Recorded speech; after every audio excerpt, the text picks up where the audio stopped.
একটা মিষ্টি মৃদু একটা বাতাস আসবে, এই বাতাস মুমিনদের বগলের নিচ দিয়ে প্রবাহিত হবে এবং যার অন্তরে এক সরিষা দানা পরিমাণ ঈমান আছে ওই বাতাসে তার জান কবজ হয়ে যাবে।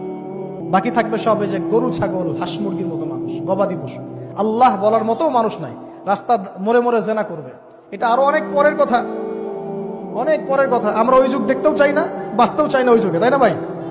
আল্লাহ পাক বলছেন এরপরে, আল্লাহ রাসূল সাল্লাল্লাহু আলাইহি ওয়াসাল্লাম বলছেন এরপরে একদিন সকালে হঠাৎ করে দেখবে কেনা বেচা করতে করতে, কথা বলতে বলতে, পানি পান করতে করতে, খাবার খেতে খেতে এই যে পশ্চিম দিক থেকে সূর্য উঠে গেছে।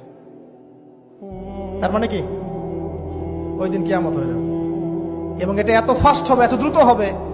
আল্লাহ রাসূল সাল্লাল্লাহু আলাইহি ওয়াসাল্লাম বলেছেন যে কেউ বাসায় ফিরে যাবে, আহাল পরিবারের সাথে একটা দেখা করবে, এই সুযোগ পাবে না। একদম ইনস্ট্যান্ট ডেট ছাড়। একটা বজ্রনীনাদ, প্রচন্ড মানে শব্দ, এর বিকট একটা শব্দে পুরো মহাবিশ্ব